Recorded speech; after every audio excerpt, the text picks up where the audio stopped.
Akan bertambahnya jumlah kementerian di pemerintahan baru akankah berdampak positif dan sesuai aturan? Untuk membahasnya, kami sudah ada bergabung bersama kami Ketua Komisi 2 Ahmad Doli dan juga pakar hukum tata negara Atang Irawan. Selamat pagi Bang Doli, Kang Atang. Selamat pagi. Assalamualaikum warahmatullahi Selamat wabarakatuh. pagi. Selamat pagi, Waalaikumsalam warahmatullahi wabarakatuh. Kang Atang, saya izin ke Bang Indonesia. Doli dulu ya. Bang Doli, jadi kalau usulan ini soal penambahan kementerian sudah masuk parlemen Ya. atau belum sih Bang sebenarnya? Dan seperti apa pembahasannya? Ya sebenarnya ini kan mulai rame. Saya kronologis dulu ya. Kemarin tuh kan ramenya pertama ketika ada asosiasi hukum tata negara itu menyampaikan mereka musuh ada 40. Nah terus kemudian teman-teman media juga mengecek bahwa di dalam daftar prolegnas DPR periode 2019-2024 ini juga tercantum. Nah kami sebetulnya itu usulan dari Komisi 2 ya. Jadi kami kan setiap tahun di awal periode itu, setiap periode di awal periode itu kan diminta ya masing-masing AKD, masing-masing komisi untuk menyampaikan kira-kira dalam 5 tahun atau satu periode ini apa undang-undang penting yang perlu disempurnakan, perlu direvisi. Nah kami waktu itu memang memasukkan salah satunya adalah undang-undang tentang kementerian ini. Nah kenapa? Karena undang-undang itu kan adalah Undang-Undang Nomor 39 Tahun 2018 gitu ya. 2008. Jadi sudah 16 tahun. Nah, kami berpikir 16 tahun ini kalau dihitung sekarang ya. Nah, kalau dihitung waktu yang 16 tahun itu kan sebetulnya waktu yang cukup lama. Sudah banyak terjadi perkembangan, perubahan, hal-hal yang baru selama 15 tahun ini, baik dalam negeri maupun luar negeri. Nah, jadi saya kira kalau nanti kita mau membicarakan tentang bagaimana pemerintahan kita mau menghadapi situasi yang tentu lebih dinamis lagi, perubahannya juga mungkin akan cepat ya 5-10 tahun yang akan datang. Saya kira undang-undang ini perlu diupdate gitu, perlu disempurnakan ya. Nah, dan kami mendorong setiap adanya perubahan undang-undang itu sebaiknya melalui pembuat undang-undang antara DPR dengan pemerintah. Tapi sampai sekarang kan karena memang setiap tahun itu akan dibahas dari long list menjadi short list. Nah, dalam 4 kali pembicaraan di short list sampai tahun ini, memang undang-undang ini belum pernah dimasukkan dalam short list. Nah, dan perlu diketahui juga bahwa pembahasan undang-undang itu kan biasanya ada 2 hal yang mendorong supaya agar undang-undang itu bisa diproses ya.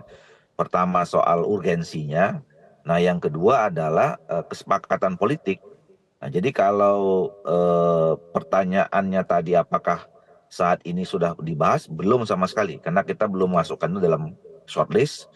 Dan apa dimungkinkan, sangat dimungkinkan kalau kemudian ada kesepakatan politik antara fraksi-fraksi di DPR ya tentu itu kesepakatan mulai partai politik masing-masing ya yang ada sekarang di DPR itu untuk kemudian membahas itu dan kemudian memasukkannya dalam shortlist di tahun ini dan kita masih punya sisa 2 masa sidang lagi yang saya kira masih mungkin untuk bisa dibahas. Oke, Bang Doli, berarti kalau misalnya belum masuk di shortlist, belum urgent dong Bang? Ya kan itu nanti kalau urgent atau tidak, perlu atau tidak, tadi saya katakan tergantung dari kesepakatan politik. Jadi kita bisa saja kalau ada pembicaraan antara pemerintah dengan DPR, misalnya di masa sidang besok, ya kita ada pembicaraan itu dan kemudian disepakati dimasukkan untuk dibahas, itu juga memang dimungkinkan. Oke, siap. Saya ke Kang Atang. Kang Atang, aturan mainnya sebenarnya Ya, seperti apa gitu? Memang bisa diubah-ubah seperti ini ketika per periode atau seperti apa? Tapi Kang, punten jangan dijawab sekarang, kita akan jeda terlebih dahulu dan pemirsa tetaplah bersama kami di siap. Selamat Pagi Indonesia. Ya, Jadi aturan mainnya seperti apa Kang sebenarnya untuk proses rubah-rubah kementerian ini? Kemudian memangkah se-urgent itu saat ini Kang? ya tadi sebetulnya Mas Doli sudah memberikan penjelasan. Ada 2 hal yang sangat signifikan dalam skema konteks politik legislasi. Misalnya yang pertama adalah memang dilihat dari urgensinya dan yang kedua adalah tentunya karena skema politik legislasi ini sesungguhnya ada di wilayah politik, maka memang kebijakan dan komitmen politik di antara anggota atau fraksi lah ya, yang kemudian ini menjadi sebuah kebijakan dalam konteks perubahan. Nah, kalau apakah kemudian ini menjadi relevan perubahan terhadap Undang-Undang Kementerian Negara, tentunya memang ini banyak hal yang harus juga kita lihat secara komprehensif. Pertama barangkali bagaimana kita melihat bahwa grand design besar terkait dengan sebuah catatan pada saat perumusan Undang-Undang Cipta Kerja misalnya, salah satu problemnya adalah misalnya terjadinya sebuah obesitas terhadap organ-organ kementerian sehingga menjadi apa yang disebut dengan ego sektoral dan birokratis dan sebagainya. Itu saya kira menjadi catatan. Artinya bahwa perubahan undang-undang kementerian itu mungkin saja, tapi banyak beberapa catatan yang harus menjadi dasar untuk evaluasi. Yang kedua misalnya terkait dengan evaluasi kementerian yang existing misalnya. Dan yang ketiga tentunya, dan yang paling substansi sebetulnya, karena Pak Prabowo ini sebagai calon presiden terpilih, maka visi misinya juga harus menjadi salah satu instrumen pokok dalam rangka untuk melakukan evaluasi terhadap kementerian-kementerian. Dan tentunya kementerian itu nanti akan didasarkan kepada visi misi dan program-program kerja utama. Apakah memang visi misi dan program kerja utama itu membutuhkan kementerian-kementerian baru misalnya, atau perubahan-perubahan terhadap nomenklatur misalnya, atau bahkan juga bisa terjadi ada pembubaran terhadap nomenklatur kementerian misalnya. Tapi pada prinsipnya tentunya skema politik legislasi tadi betulnya Mas Doli sudah memberikan penjelasan dan catatan. Itu Mas. Oke, Kang. Jadi kalau seandainya sekarang RUU ini dikebut begitu ya, menurut Akang ini, apakah ini konsekuensi untuk segera mewujudkan janji politik saat kampanye, Kang? Nah itu tadi juga Mas Doli menjelaskan, bahwa sebenarnya kan ini gimmick gitu ya. Gimmick di awal bahwa beberapa elit politik mengatakan terkait dengan masalah kuota menteri. Jadi ini ditangkap oleh publik seolah-olah ini ada bargaining politik dengan presiden terpilih dengan para pendukung partai pendukung, sehingga ini menjadi bargain politik.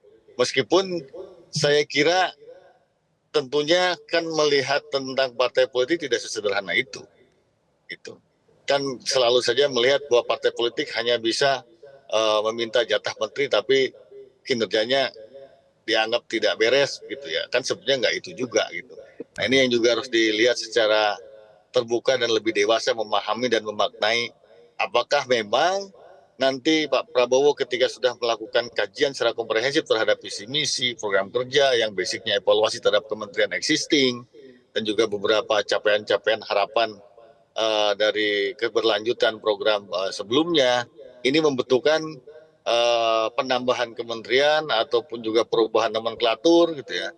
Bisa saja pembubaran kementerian atau bahkan juga bisa penggabungan dan pemisahan yang seperti misalnya ada isu bahwa meskipun masuk isu misalnya kehutanan dan lingkungan mau di-split misalkan, ini juga perlu kajian komprehensif gitu ya. Apa implikasinya terhadap lingkungan yang ini menjadi problem besar bagi kita semua misalnya, atau juga termasuk terkait dengan Kumham misalnya, ada isu mau di split misalnya, atau bahkan juga ada beberapa kementerian yang akan dilahirkan, kementerian yang baru misalnya, usul di ruang publik misalnya terkait dengan hal yang sangat substantif bagi keberlangsungan masyarakat hukum adat. Kenapa misalnya tidak ada nomenklatur kementerian yang khusus yang selama ini memang masyarakat hukum adat ini termarginalkan, baik dalam perspektif politik legislasi misalnya atau peraturan perundang-undangan yang tidak banyak mengakomodasi prinsip substansi hukum adat, ataupun pada konteks faktual misalnya. Ini yang kita selalu melihat potret buram terhadap perlindungan masyarakat hukum adat misalnya. Ini yang saya kira akan menjadi sebuah catatan strategis dalam rangka melakukan kajian dan telahan. Jadi jangan juga kita hanya melihat urusan ini hanya urusan tentang bargaining politik, tapi memang ini adalah suatu hal yang harus dilakukan oleh presiden terpilih, dan kita nggak tahu apakah ini akan terjadi penambahan atau apapun, kan belum menjadi pernyataan dari presiden terpilih lah.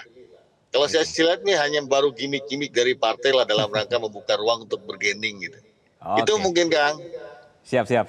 Bang Doli, saya kembali ke Anda. Saya ingin ngambil contoh nih Bang, beberapa negara ya yang punya populasi tinggi, kemudian dengan jumlah kementeriannya. Misalnya Tiongkok ini cuma punya 26 kementerian. Brazil 23 kementerian. Amerika justru cuma punya 15 kementerian.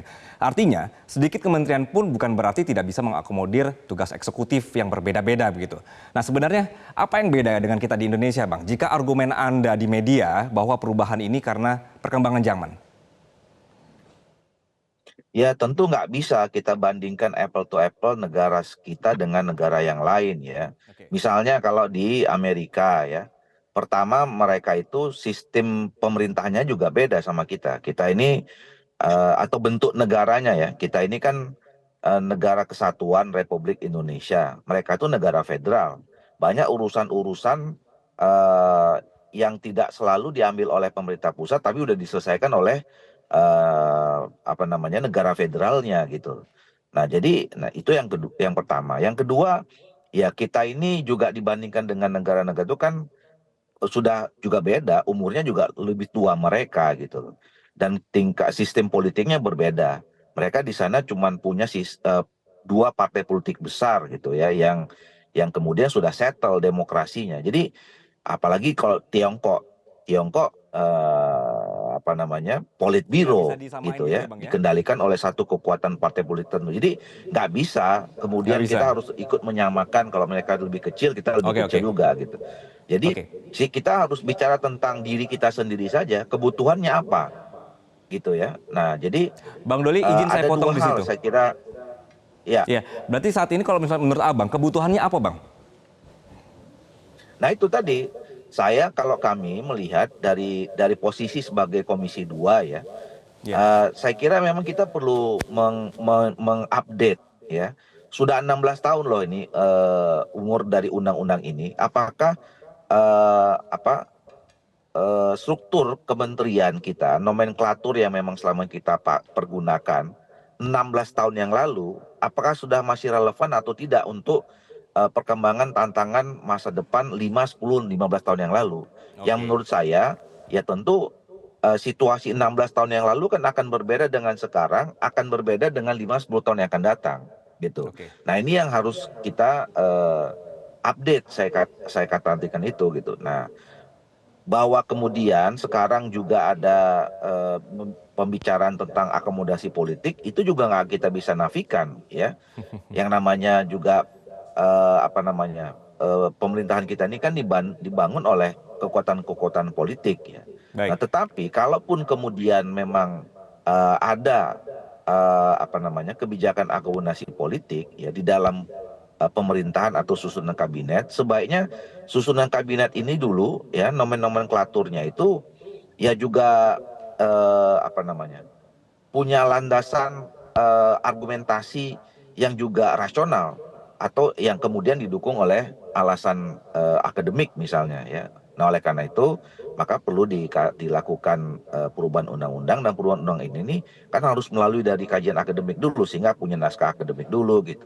Nah seperti yang disampaikan oleh Kang Atang tadi kan bahwa ternyata struktur pemerintahan kita ini kan masih perlu ada banyak penyesuaian ya berdasarkan kebutuhan-kebutuhan kepentingan yang Bang Doli. berkembang Ya. atau dinamika yang terjadi di masyarakat kita. Nah itu yang harus Oke. kita tampung di dalam Baik, struktur baik. kabinet Itulah yang kita. kemudian harus dikaji ya, menurut Abang tadi ya, bahwa ini Itu yang harus perlu. dikaji. Jadi Oke, perlu dikaji. kalau Oke, kita bicara Kang. tentang pembahasan penyebutan undang-undang ya, kita nggak bisa kemudian mematok harus 34 dulu, 40 Oke, dulu gitu loh ya. Tapi itu dan oke. ini semuanya muncul angka itu berdasarkan kajian dan berapa kebutuhan sebetulnya untuk menjawab semua tantangan permasalahan Baik, yang akan kita baik, hadapi 5, 10, 15 tahun yang akan datang. baik. Saya ke Kang Atang. Kang, jadi dengan adanya perubahan kementerian melalui revisi undang-undang ini, apakah makna dari berkelanjutan seperti yang selama ini digaungkan pemerintah terpilih? Ya, kan sebetulnya begini. Berkelanjutan itu kan juga bermakna ada satu proses tahapan evaluasi. Jadi tidak harus dipahami sebagai sebuah penyelenggaraan pemerintahan yang stagnansi begitu. Tadi Oke. yang juga saya bilang ada beberapa catatan. Yang pertama memang dalam perspektif politik legislasi, Mas Doli sudah menyampaikan ada satu hal, karena misalnya sudah lama ini undang-undang, maka harus ada evaluasi dan penyempurnaan. tentunya evaluasi penyempurnaan itu tidak hanya mendasarkan kepada jumlah berapa banyak kementerian, tapi kebutuhannya gitu. Karena tidak bagus juga kalau misalnya kementerian itu dasarnya hanya ditentukan dengan jumlahnya terlebih dahulu. Nah, ini yang akan menjadi resisten dalam perspektif demokrasi di Republik ini, karena seolah-olah kementerian itu hanya terkait dengan pembagian konfigurasi politik misalnya. Gitu. Baik. Kan ini nggak bagus. Yang kedua saya kira juga karena itu jelas tuh dalam Undang-Undang Dasar kan juga jelas tuh bahwa kementerian itu punya tugas pelaksanaan pemerintahan tertentu. Maka ini sebetulnya tidak boleh dibaca parsial. Nah, pasal 17 itu juga harus dibaca senada dengan pasal 18. Ada dua organ yang menyelenggarakan pemerintahan. Ada pemerintah pusat, pemerintah daerah. Meskipun muaranya ada pada pemerintah pusat melalui presiden pasal 4 ayat 1. Tapi artinya ini juga sebagai bagian dasar dari kajian dan telahan. Apakah memang misalnya materi tertentu terkait dengan urusan wilayah perbatasan harus dilakukan oleh sebuah kementerian atau didistribusikan melalui kewenangan otonomi ataupun tugas pembantuan misalnya kepada pemerintah daerah yang memang ada di wilayah irisan perbatasan dan terluar misalnya itu. Dan saya kira kajian komprehensif ini cukup penting poinnya nih, Kang. Dan mudah-mudahan ini menjadi ruang publik bagi kita semua dalam rangka mengkaji dan bertelaah bagaimana perkembangan keberlanjutan pemerintahan ke depan. Oke, ini saya setuju. Jadi harus ada ruang publik juga ya Bang Doli ya, Kang Atang ya, untuk sama-sama mengkaji. Jadi kalau misalnya nanti dirubah, ini mau berapa nomenklatur kementerian itu nggak masalah, tapi dilihat ini butuhnya apa begitu ya. Tapi karena waktu kita sudah terbatas, saya mengucapkan terima kasih Kang Atang, Bang Doli atas perspektif Anda di pagi hari ini. Terima kasih.